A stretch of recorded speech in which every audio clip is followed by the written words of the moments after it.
Hello, my dear students. Hope you guys are all doing good. Hope you guys are all perfectly fine. So, in the previous session, we are done with the chapter Accounts and Records. Just in the previous session, we are done with one of the small chapter, which is Accounts and Records. In that, hardly we have discussed only two sections of the GST Act, CGST Act, two sections we have learned. Along with that, some three rules we have learned. Rule number 56, 57, 58. Along with that, section number 35 and section number 36. That's what we have simply understood in the previous chapter, Accounts and Records. And as you might have experienced, that is one of the most easiest, most tiny chapter which we have in our syllabus. If you compare with any other chapter, the tiniest chapter is this Accounts and Records. We have learned only two sections and three rules. That's it we have learned. And now, since we are done with the chapter Accounts and Records, now I am going to start discussing about an important concept called place of supply. Place of supply, very important from the examination perspective. And one more thing, the previous chapter Accounts and Records, this chapter Accounts and Records was not there under old scheme of education for CA Inter. So if you are, I hope you are already aware, from May 2024, whatever exams that we are going to attempt, that is under new scheme of examination. So when you compare the GST syllabus under old scheme and under new scheme, we have only few changes. Three chapters were actually added. So frankly speaking, only three chapters were added. Sir, which three chapters were added? So the three chapters which were added were: number one, Accounts and Records. Accounts and Records. So this chapter, Accounts and Records, this was not there earlier. Under old scheme, this chapter was not there. This chapter was introduced in the new scheme of education. So which we are already done with. And one more chapter which was added is Place of Supply. Place of Supply, the chapter which we are about to start now. So this chapter, Place of Supply, is also not there under old scheme. This chapter, Place of Supply, used to be there at the CA final level under old scheme, but under new scheme of education, what they have done is they have forwarded this chapter from CA final to CA Inter itself. So this chapter also we are now going to discuss Place of Supply, which will form part of our CA Inter only. Earlier, students used to learn this as a part of their CA final, but now it has been pushed forward, and at the CA Inter level only we have to understand the concepts of Place of Supply. And one more chapter which has been added, which was not there under old scheme, is TDS and TCS. TDS and TCS. So this TDS, when it comes to TDS and TCS, these concepts were also not there under old scheme. This concept is newly added under new scheme. So under old scheme, what used to happen is the entire provisions relating to TDS and TCS was also covered at the CA final level. But in the new scheme of education, they are asking us to learn these concepts at the CA Inter level itself. Understood? Clear and comfortable, everybody? So without any delay further, let us try to understand now Place of Supply. So out of the three new chapters which were added, one we are done with, Accounts and Records we are already done with, Place of Supply, and TDS and TCS we are about to discuss. So now I am going to begin my discussion with Place of Supply. So let us try to understand what is the importance of this chapter. What exactly is this Place of Supply and where does this fall in our entire GST mechanism? Where does this Place of Supply will fall? What is the significance of this Place of Supply? What exactly we are going to learn in this chapter, Place of Supply? Let us try to sort it out first. So once we understand what is the significance of this Place of Supply, why we need to learn this concept called Place of Supply, then we can proceed how to decide what are the sections which are talking about this Place of Supply, how to determine the Place of Supply. All that we will talk about it later. So let us try to understand what is this concept of Place of Supply, why this concept Place of Supply is important, why we have to know about this. What exactly is this Place of Supply? Guys, did we come across this term Place of Supply earlier in any of the earlier chapters? Did we come across this term Place of Supply? Did I use this term Place of Supply at any point of time earlier in our earlier chapters discussion? Yes, I have used it. Sir, where did we use it, sir? If you go back to our discussion, introduction to the GST, we had no first and foremost chapter. We started our GST discussion with introduction chapter. So in the introduction chapter itself, I have used this term. I have already made use of this term Place of Supply. Sir, where did I use? If you remember, the supplies can be divided into two categories. Supplies, we can divide them broadly into two categories. Number one is intrastate supply. And the other one is interstate supply. We are going to divide the supplies into two categories. Number one is intrastate supply and the other one is interstate supply. Sir, why it is important for us to differentiate what is intrastate supply, what is interstate supply? Why it is important for us to know the nature of the supply? Why? Because depending on whether it is intrastate, whether it is interstate, which kind of tax will be levied, that will depend. Do you remember this discussion, guys? This concept I'm not teaching you for the first time. Just I'm making you revisit the concept which I have already discussed in our earlier chapters.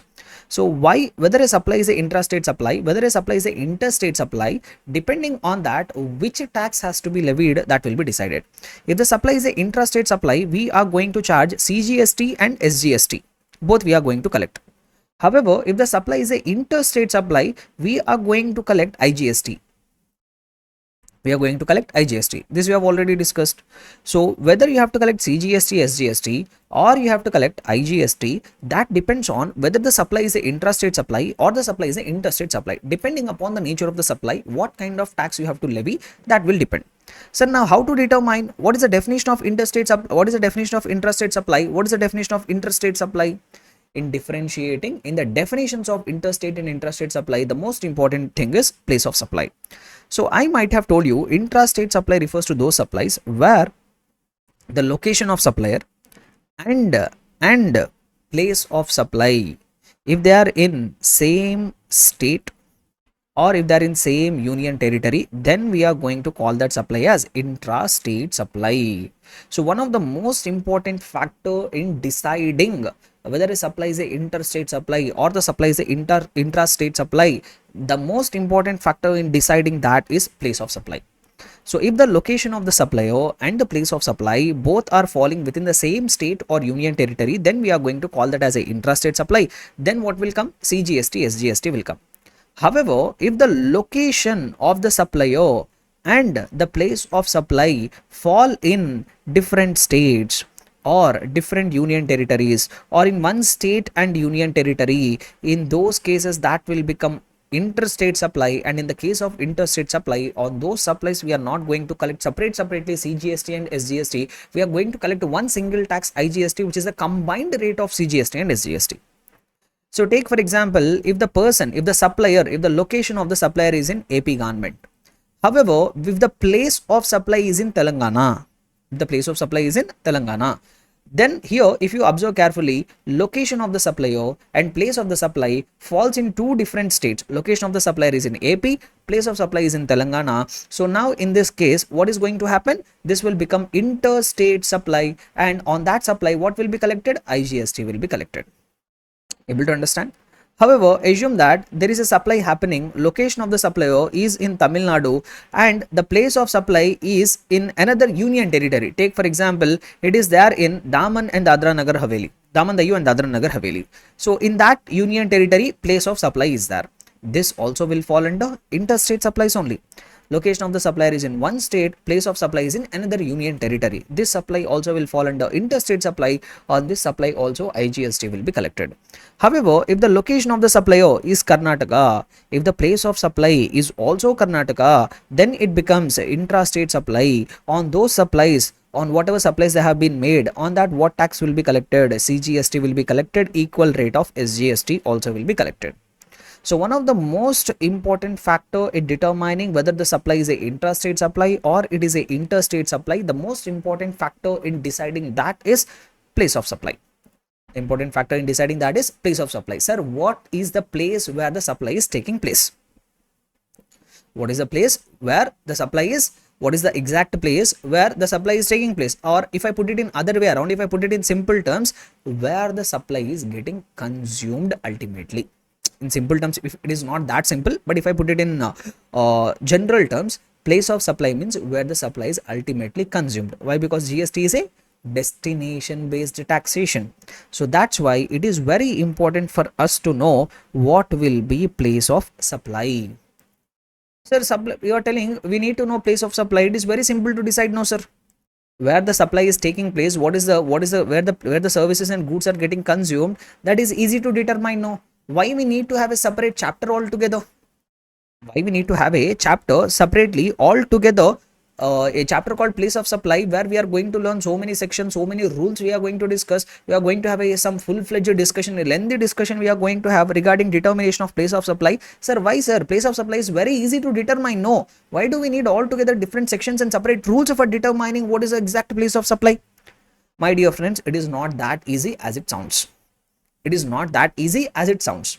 Let me tell you one simple thing. Let me give you one simple example, and you tell me what can be the place of supply. Assume that there is a supplier. There is a supplier.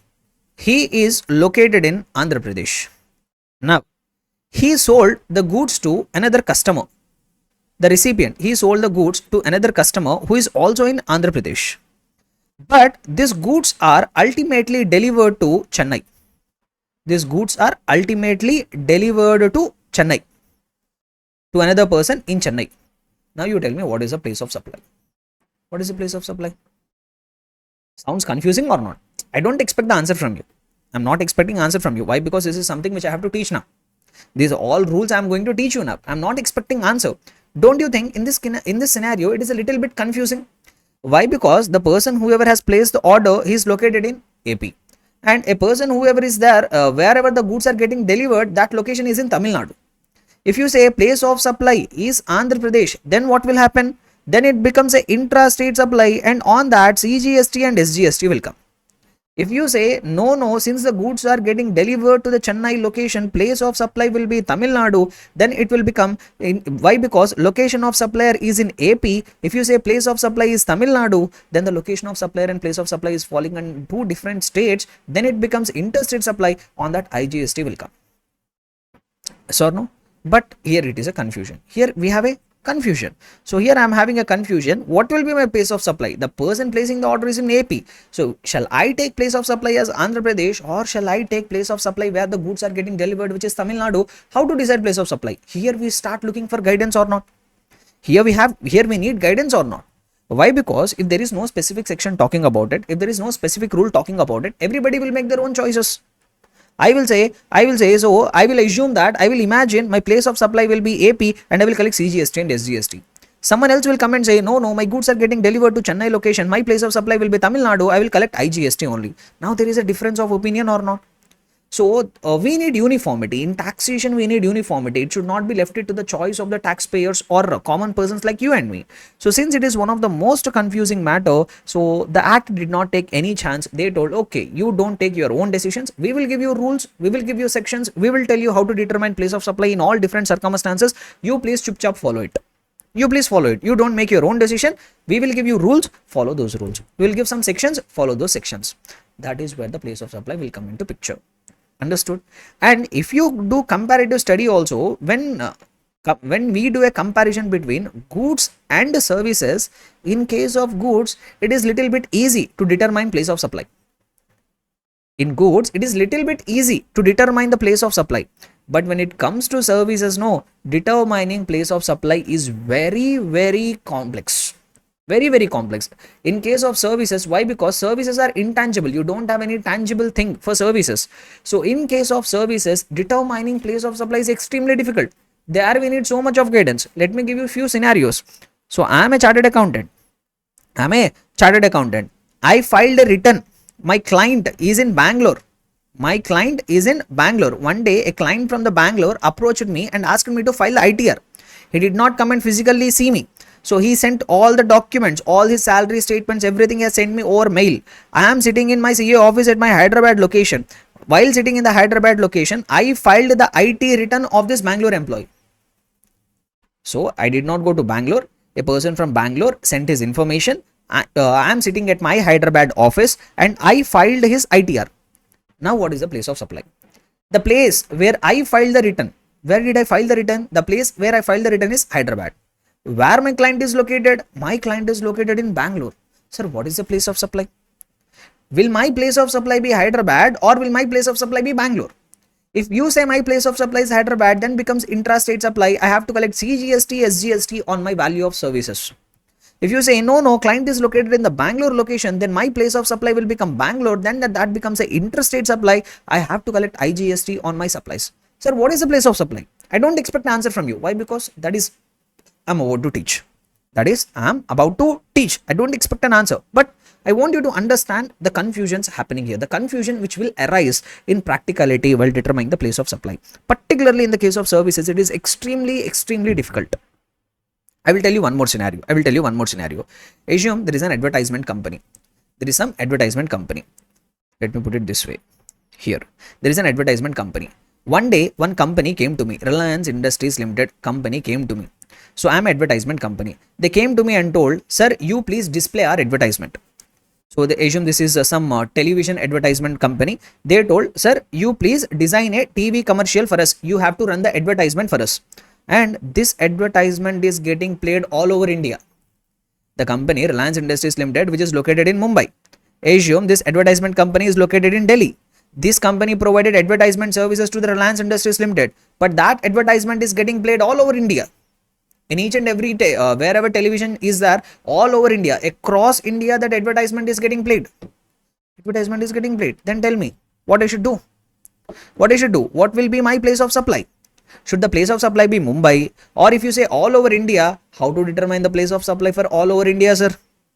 Able to understand? So here also it is extremely difficult. Why? Because services are intangible. You can get the services from anywhere.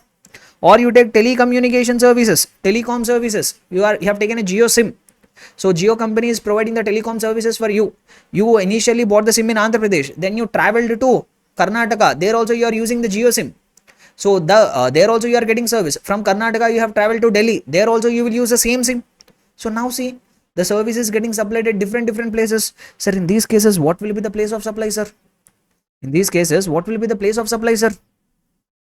Able to understand, everybody? Or you take transport, passenger transportation services. You take flight services. You booked a Indigo ticket. You are traveling from Bangalore and you are traveling to Hyderabad. What will be the place of supply?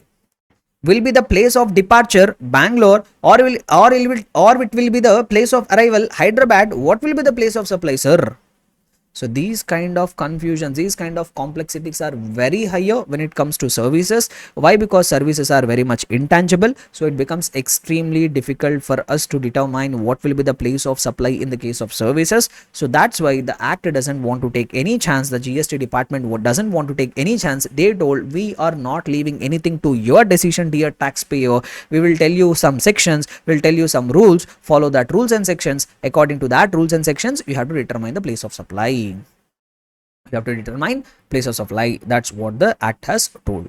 So that's what even I tried to summarize here. Why place of supply is going to be important, guys? Why? Because as we know, the supplies are going to be divided into two categories. Number one, intrastate, other one is interstate. When we call a supply as intrastate, when the location of the supplier and place of supply, when they are in same state or union territory, then we call it as intrastate supply. And if it is a intrastate supply, what will be collected? CGST will be collected, SGST will be collected. If it is a interstate, when we call it as an interstate, when the location of the supplier and the place of supply is in different state or union territory, or in one state and another union territory, then we call it as interstate supply. And in those cases, IGST will be collected. And one of the most important factor in determining whether the supply is an interstate supply or whether the supply is an intrastate supply, the most important factor in deciding that is the place of supply. And how to determine the place of supply, that's what we are going to learn in this chapter.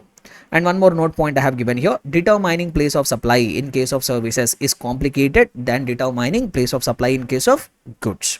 Guys, this place of supply chapter, I tried to summarize it in the form of charts. This I will share it with you. Don't worry, no need to worry about writing all these things and all. So whatever I am going to discuss in this place of supply chapter, this I have already summarized and presented in an easy format in the form of charts, and which you can easily understand and revise. So don't worry about copying and all. I will share it with you.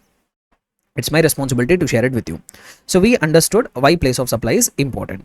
Now let us come to the next point. Sir, what exactly we are going to discuss? Which sections we are going to discuss? Now here there is one interesting thing. See, till now, whatever chapters we have discussed, we have learned various sections. No, like if you take supply chapter, we have learned section number 7. Reverse charge mechanism, charge of GST 9, section 9 we have discussed. Composite supply and mixed supply, section 8 we have discussed. Registration, section 20, 25, 26, 27. So all that's registration sections we have discussed. Returns, a few sections we have discussed. Able to understand? So whatever sections that we have discussed in all other chapters, those sections actually we have discussed from the CGST Act. We have till now, whatever sections we have discussed in our earlier chapters, all those sections relate to CGST Act, like section 7 of CGST Act, which is actually talking about supply, section 8 of CGST Act, which is actually talking about principal supply, mixed supply and composite supply, section 9 of CGST Act, that is actually talking about charge of GST and all. So till now, whatever sections we have learned, those are all the sections of CGST Act which we have learned till now. But in this chapter, we are going to learn about the sections of IGST Act. What we are going to learn, which is sections, which act we are going to read in this place of supply, IGST Act sections we are discussing. So place of supply related guidance has been given not under CGST Act, it has been given under IGST Act. So in this chapter, we are going to discuss sections of IGST Act. And if you open the IGST Act, those sections which talk about the place of supply are given here. Section 10 to section 14. These are the sections which are talking about place of supply. Section 10 to section 14 of the IGST Act, they are going to talk about place of supply. Sir, are we going to discuss all the all this 10 to 15, all the 5 sections are we going to discuss here? No. At the CA inter level, we are not going to discuss all the 5 sections of the IGST Act talking about the place of supply. So at the CA inter level, we are only going to discuss about 2 sections. Section 10, section 12. That's it. Section 10, section 12. But which sections actually talk about place of supply? Section 10 to 14 of which act? IGST Act are going to talk about place of supply, but everything we are not going to discuss at the CA inter level. At the CA inter level, we only talk about section 10 and section 12. And what does section 10 talk about? Place of supply. How to determine place of supply of goods in case of other than imports and exports. We will not talk about how to determine place of supply in case of imports and exports. Why? Because how to determine place of supply in case of imports and exports, that is discussed under section 11. Section 11, but not there at a CA inter syllabus, that is there at the CA final syllabus. We will discuss section 11, how to determine place of supply in case of place of supply of goods in case of imports and exports, that we will discuss at the CA final level. At the CA inter level, we will only know how to determine place of supply of goods other than imports and exports. We are not going to talk about imports and exports here. Understood? That we will discuss at the CA final in section number 11. Other one, section number 12, one more section which we are going to discuss at the CA inter level, how to determine place of supply of services other than imports and exports. Similarly, at the CA inter level, we are going to discuss how to determine place of supply of services also.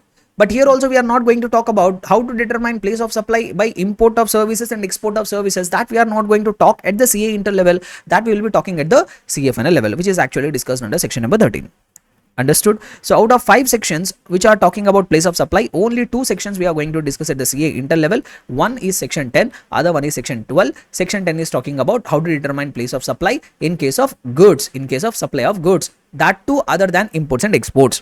Section number 12 is talking about how to determine place of supply in case of supply of services, they are also other than imports and exports. That's what we are actually going to discuss. Understood everybody? Clear and comfortable? Okay, so since we have understood what exactly we are going to discuss in this chapter, so I will not delay any further.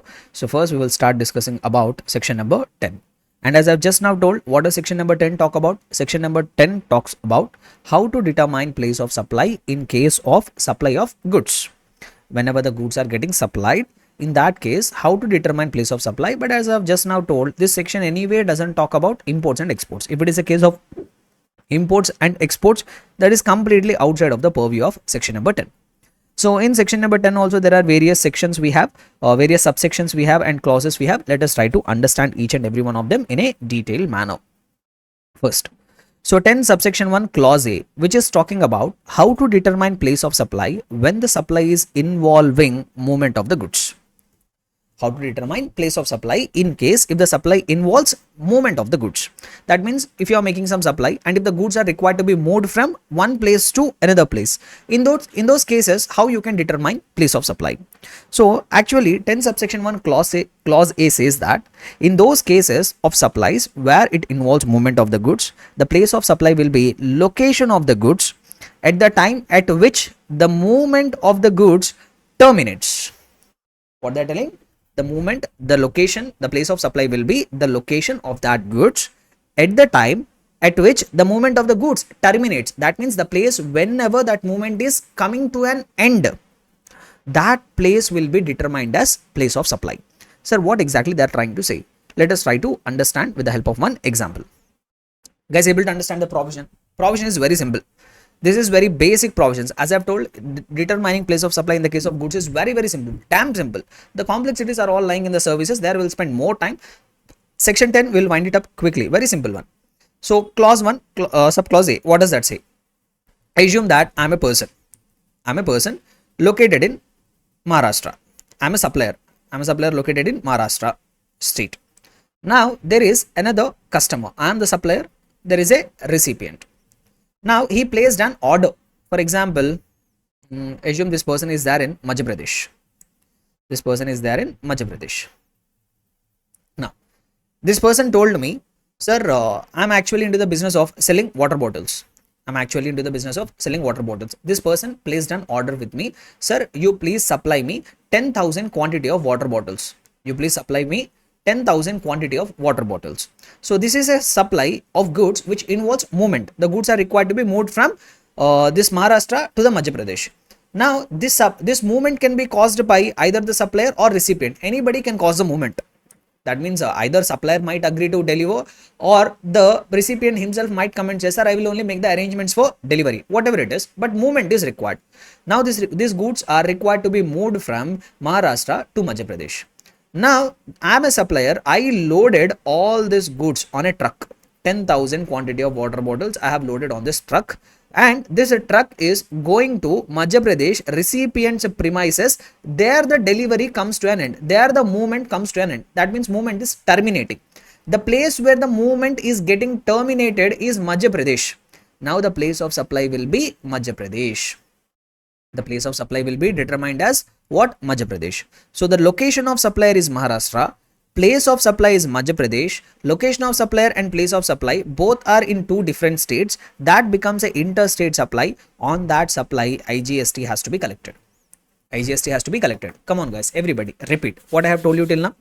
In case the supply involves movement of the goods, that movement can be caused by the supplier. That movement can be caused by the recipient. Doesn't matter.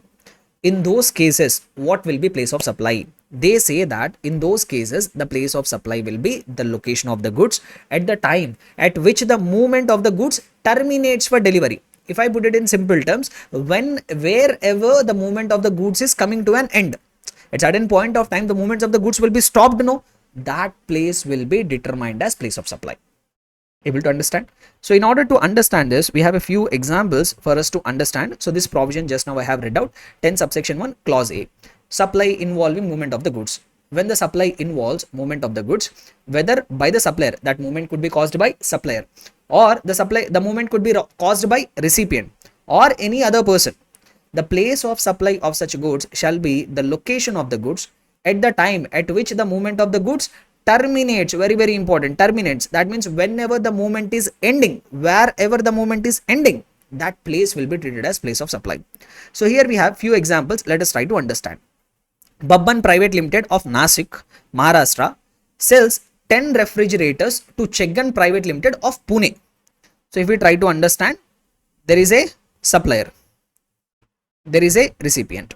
So who is supplier, who is recipient? Let us try to understand. Who is selling? Babban Private Limited of Maharashtra. He is the supplier. So he is located in Maharashtra. Now he is selling the goods to a customer who is in Pune. That's what they say now. So to Cheggan Private Limited of Pune. What they are actually selling, the point of the goods which are getting sold is 10 refrigerators are getting sold, and the supply involves movement of the goods.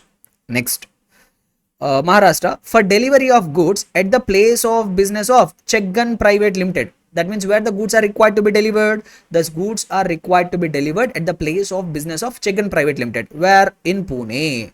So where the delivery of the goods is coming to an end, the delivery of the goods is coming to an end at Pune. So the place of supply will be Maharashtra only. Pune is also a part of Maharashtra only, and location of the supplier is also in Maharashtra. So location of the supplier and place of supply both are in same state and union territory.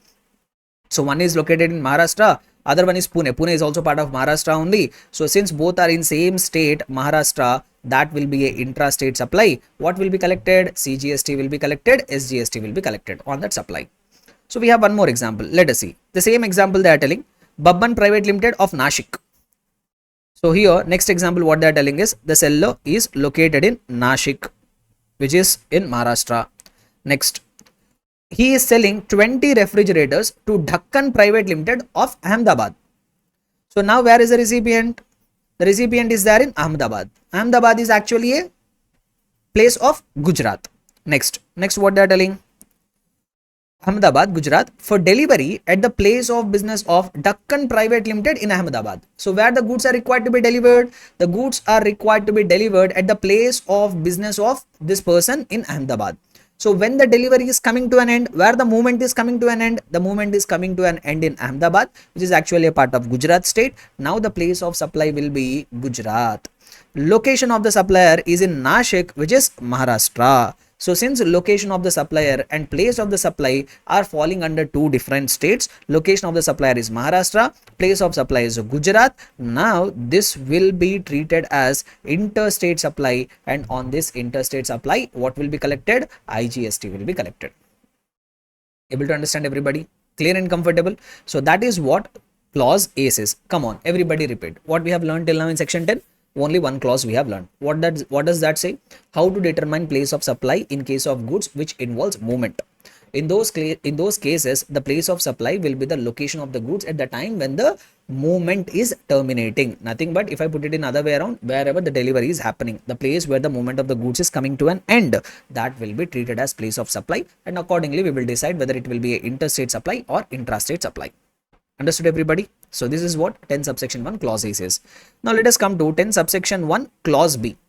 10 subsection 1 clause B talks about how to determine place of supply in case of bill to ship to model.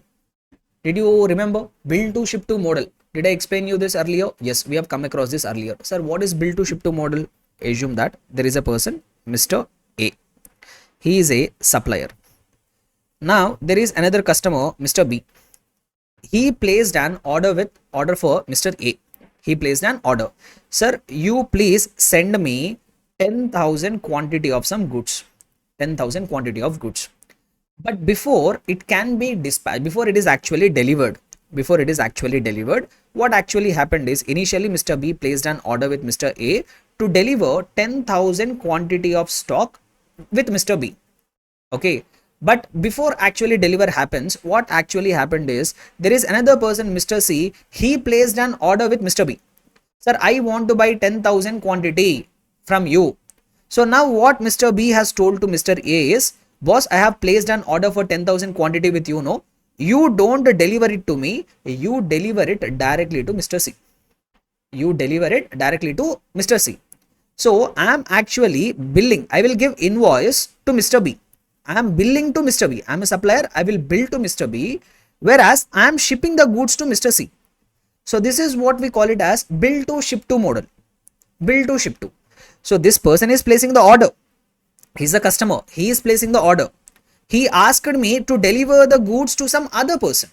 That means I will bill the goods to Mr. C, Mr. B. I will give the invoice to Mr. B. I am billing to Mr. B, whereas I am delivering, that is, I am shipping the goods to Mr. C. This we call it as bill to ship to model. This we call it as what? Bill to ship to model. Sir, in case of bill to ship to model, how to determine place of supply? Why? Because one person is placing the order, but the goods are getting delivered to another person. Sir, how to determine place of supply, sir, in those cases? So first we will read the provision, then I will try to explain it with the help of this same example. So 10 subsection 1 clause B says, goods delivered to the recipient at the instruction of the third person. This is what I call it as bill to ship to model. How to determine place of supply in case of bill to ship to model? Sir, what is that? Where the goods are delivered by the supplier to a recipient or any other person on the direction of a third person, in our example, original buyer. So what exactly they are trying to say is, he is the original buyer. He is the original buyer. Mr. B is a original buyer.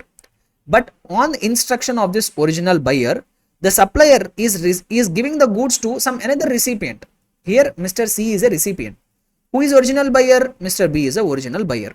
So I am billing to Mr. B, whereas I am delivering the goods to Mr. C. This we call it as what? Bill to ship to model. Then before or during the movement of the goods, that means before you actually deliver it to the original buyer, on instruction of that original buyer, you are delivering the goods to some other recipient. before actually deliver happens. See here, he placed an order to supply 10,000 quantity, but before I could deliver these goods to him, I received instructions from Mr. B to directly deliver the goods to Mr. C. So this we call it as bill to ship to model. In these cases, it shall be deemed that, see, all these provisions are irrelevant, either by way of transfer of document of title, all that is not required. Let us try to concentrate on the core provision. In that cases, it shall be deemed that the said third person has received the goods, and the place of supply of such goods shall be the principal place of business of such third person. Sir, who is this third person? Here the terminology is bit confusing. In the context of the section, they are referring to this third person as this person, Mr. B.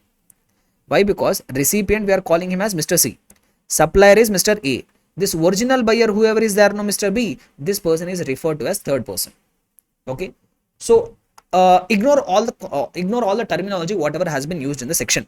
In the section, they try to use this so much of terms, recipient, supplier, third party, all that they have created a mess. This I will try to explain with the help of example. Ignoring the terminology, we will try to understand the concept. In these cases, what will be the place of supply? This we will try to understand it, ignoring the terminology whatever they have told in the section. So once we get the clarity of the concept, then we can go back to the section and read it. Shall we do it, everybody? Let us do it now. We will try to understand this. Come on, guys, pay attention. Everyone, I want complete focus on everybody's attention. Okay, so I will give you one comprehensive example to make you understand the provisions of this section. Bill to ship to model, we'll try to understand in a detailed manner with the help of one simple example. So I am redrafting my example. So this person, Mr. A. So he is there from AP location. He is a supplier. He is a supplier. Now, one fine day, there is a person, Mr. B. There is a person, Mr. B. This person is also from, or let me put it this way, this person is from Karnataka. This person is from Karnataka, Bangalore location. So what, his original buyer, he initially placed an order. He initially placed an order was, let me put it this way, let me use a different color. He placed an order, you please supply me 10,000 quantity of goods. You please supply me 10,000 quantity of goods. So where initial transaction has taken place, Mr. A, he is a supplier. Who is Mr. B? He is the original buyer. He initially placed an order for 10,000 quantity. So initially they agreed that the goods will be delivered to Mr. B only. It will be delivered to Karnataka location only. But before these goods can be delivered to Mr. B, there is another person, Mr. C. There is another person, Mr. C. He is also from AP location only. He is also from AP location only. Assume for the example, he is also from AP location. Now, he is one of the customers of Mr. B. He placed an order. Sir, I want to buy 10,000 quantity of some goods. Let us take some example, 10,000 quantity of shirts. So, Mr. A is a supplier of shirts. For example, he is a manufacturer. He is a manufacturer. Now, initially, Mr. B placed an order. He is a wholesaler. He is a wholesaler. There is another retailer. Mr. C is another retailer. Okay, so initially wholesaler placed an order with Mr. A. Sir, you please supply me 10,000 quantity of shirts. But before these goods can be delivered to Mr. B, there is another customer of Mr. B who placed an order. Sir, I want to buy 10,000 quantity of shirts from you. Now what Mr. B has initially thought is, okay, why to make a trouble? Because Mr. A has to send the goods to me in Karnataka location. From Karnataka, I have to send it back once again to Mr. C to AP location only. See, here two transactions are happening. Listen carefully. First, Mr. A placed an order. So generally what used to happen? So Mr. A will deliver 10,000 quantity of shirts to Mr. B. So Mr. B is there in Bangalore. Assume he is there in Bangalore location. Now once again what Mr. B has to do, since he already received 10,000 quantity of order, once again he has to send this goods to the person whoever is there in AP once again. This used to happen. This should happen actually. But now Mr. B acted smart. He thought, okay, anyhow, I have to receive the goods from a person who is there in AP location only. Why I have to receive once again and dispatch it once again to Mr. C who is once again in AP? Let me make a request. Mr. B thought, let me make a request that Mr. A will send the goods directly to Mr. C only. Why? Because it will reduce the time, no? Why? Because I have to receive and once again send it to Mr. C. It is going to be a time consuming process. So Mr. B requested Mr. A, boss, I have placed an order for 10,000 quantity of shirts with you, no? You don't deliver it to me. I am giving you one instruction. What you do is, you please deliver the goods to Mr. C only. You please deliver the goods to Mr. C only. So what I will do here, if you observe the entire transaction here, I will give one invoice to Mr. B. Mr. A will give invoice to Mr. B. for 10,000 quantity of shirts. Now there is one more transaction happened between B and C. No, Mr. B also will give one invoice to Mr. C. Able to understand? Two transaction. Mr. A supplied, Mr. B ordered the goods from Mr. A, Mr. C ordered the goods from Mr. B. Two transactions have taken place here. So Mr. A delivered the goods to Mr. C. So Mr. A is shipping to Mr. B, Mr. A is billing to Mr. B, whereas he is shipping to Mr. C. Sir, in this supply, in the transaction happening between Mr. A and Mr. B, no, whether that transaction will be a interstate transaction or that will be a intrastate transaction. Will that be a interstate transaction or will that be a intrastate transaction? Why? Because delivery happened in AP only, but my original buyer is from Karnataka location. Sir, what will be the place of supply in this case? The act told that in these cases, in case of transaction happening between Mr. A and B, which is a bill to ship to model, in these cases, it will be assumed that, it will be deemed that the goods are received by this person only. It will be deemed. Actually, did Mr. B receive the goods? No. Actually, the goods are delivered to Mr. C. But for the purpose of determining place of supply, it will be deemed as if Mr. B has only received the goods, and the place of supply will be place of business of this original buyer. The place of business of this original buyer. What is the place of business of this original buyer? Karnataka, Bangalore. So place of supply will not be the place of delivery. Place of supply will be the place of business of original buyer only. So here there is a transaction happening between A and B, which is a bill to ship to model. The goods are billed to Mr. B. The goods are delivered to Mr. C. But it will be deemed that Mr. B has only received the goods, and the place of supply will be place of business of this Mr. B only. Even though he did not receive the goods, it will be deemed as if Mr. B has only received the goods. The place of supply will be place of business of this original buyer. In our example, place of business of this original buyer is Karnataka. So place of supply will be Karnataka. Location of the supplier is Andhra Pradesh, falling in two different states and union territories. In that invoice, whatever he is giving to Mr. B, what will be charged? CGST, SGST, or collectively IGST? IGST will be charged. IGST will be charged. Able to understand? Clear and comfortable, everybody? So in case of bill to ship to model, it will be assumed the original buyer himself has received the goods, and the place of supply will be the place of business of the original buyer only, not the place of delivery of the recipient. Understood? So between A and B, whatever bill to ship to transaction, simply if I put it in simple terms, in case of bill to ship to model, ignore where the goods are getting delivered. What is the place of delivery of the goods? You ignore it. Whatever is the place of business of the original buyer, that place of business only will be place of supply. So in case of transaction between A and B, as per 10 subsection 1 clause B, the place of supply will be the place of business of the original buyer, which is a Karnataka location. So that will be a interstate supply. Now if you observe, there is a transaction happening between Mr. B and C. No, there is a transaction happening between Mr. B and C. Sir, how to determine place of supply in case of B and C? Now it will be generally going as per 10 subsection 1 clause A only. The goods involving movement of the goods, the supply involving movement of the goods. In case of transaction between B and C, 10 subsection 1 clause A will come, which is talking about supply involving movement of the goods. So as per 10 subsection 1 clause A, wherever the movement is terminating. In case of transaction between Mr. B and C, where the movement is terminating, in AP location.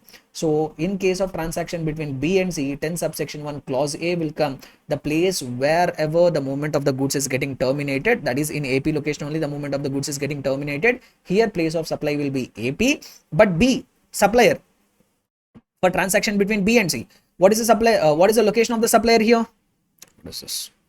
What is the location of the supplier here? Here Mr. B's location is Karnataka. So location of the supplier is in Karnataka. Place of supply is in AP. This will also be a interstate supply. So whatever invoice that is given by Mr. B to Mr. C, on that invoice what will be collected?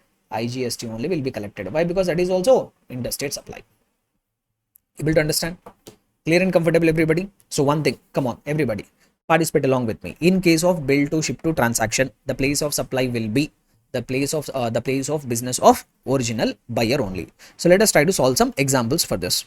Okay, so assume that Assume that there is a supplier. There is a supplier, Mr. A. He is a supplier located in Karnataka. Okay. There is another person, Mr. B. He originally ordered the goods. He is a original buyer. He originally ordered the goods. He is also from Karnataka. But he ordered Mr. A to deliver the goods to Mr. C. He ordered the goods to be delivered to Mr. C. Mr. C is in AP location. He ordered Mr. A to deliver the goods to be delivered to Mr. C, which is actually there in AP location. Now there are two transactions happening. Mr. A selling goods to Mr. B, Mr. B selling goods to Mr. C. Now if you take the transaction between A and B, it is actually bill to ship to model. Why? Because the goods are billed to Mr. B, but they are shipped to Mr. C. Now you tell me, in case of transaction between A to B, invoice will be there, no? What will be the place of supply for that? So here the transaction between A and B, it will be a bill to ship to 10 subsection 1 clause B will come. 10 subsection 1 clause B says the place of business of the original buyer. What is the place of business of Mr. B? Karnataka. So place of supply will be Karnataka only. Where the goods are getting delivered, ignore. Why? Because in case of bill to ship to model, place of supply will be place of business of the original buyer. So place of supply will be Karnataka. Location of the supplier, Mr. A, it is also Karnataka. So both fall in same state. It is a intra-state supply. So whatever invoice that Mr. A will give to Mr. B, in that what will be collected? CGST will be collected, SGST will be collected. Now there is a transaction between Mr. B and Mr. C, no? One more transaction. Now this will normally be covered by 10 subsection 1 clause A, supply of goods involving movement. Now what will be the place of supply? Wherever the movement is getting terminated. Where the movement is getting terminated, in AP location movement is getting terminated. So place of supply will be AP. For transaction between Mr. B and C, place of supply will be AP. Mr. B is having the location of the supplier, which is Karnataka. So place of supply in one state, location of the supplier in another state. It will be a interstate supply. So in the invoice which will be given by Mr. B to Mr. C, in that invoice IGST will be collected. That invoice what will be collected? IGST will be collected. Able to understand everybody? Clear and comfortable? So in this notes, I have given this same example in a simple format. This you refer. Whatever example I have given it in the material, it is a bit confusing. You don't refer to this example. This notes I will share it with you, no? So in this notes, I have clearly explained whatever I have explained you till now, that I have clearly written in this example. So this example you can refer. Shall we do one more illustration? Shall we do one more illustration? Yes, we will do one more illustration. There is a person, Mr. P. He is actually located in Kerala. It's actually located in Kerala. Now there is original buyer. There is a original buyer. He placed an order, Mr. Q.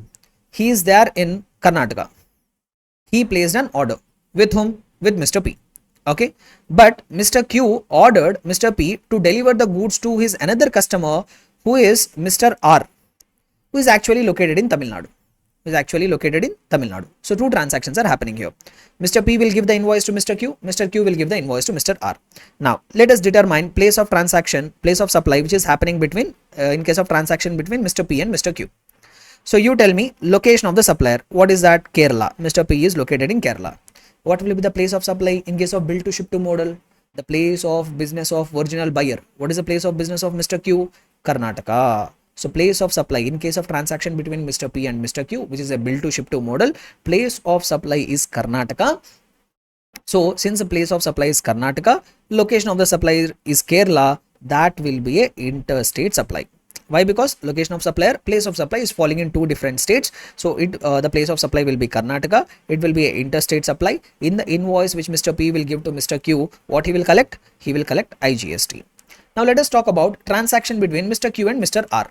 Now, whatever transaction that is taking place between Mr. Q and Mr. R, this is a supply of goods involving movement.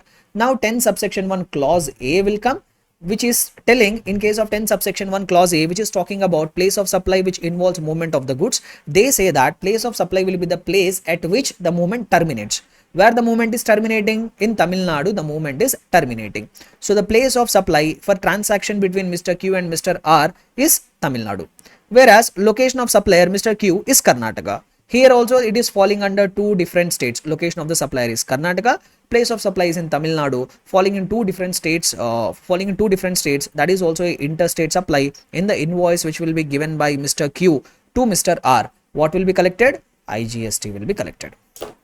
What will be collected, guys? IGST will be collected. So what exactly we have understood till now? So we have understood 10 subsection 1, in that also only two clauses. 10 subsection 1 clause A, determining place of supply in case of those supply of goods which involves movement. What is 10 subsection 1 clause say? It simply says that in case of supply of the goods which involves movement of the goods, the place of supply will be the location at which the movement of the goods terminate. 10 subsection 1 clause B, which is talking about what will be the place of supply in case of bill to ship to model. In case of bill to ship to model, the location of supply, the place of supply will be the place of business of the original buyer. Whoever is this original buyer is there, this person's place of business, that itself will be the place of supply where the goods are getting actually delivered. That is irrelevant. Understood? So this is what simply I have explained. So we'll wind up our session with this. Remaining discussion we'll try to have it in our next class. That's all for today, guys. See you in the next class. Bye everybody, take care. Hope you guys are able to understand whatever I'm trying to convey.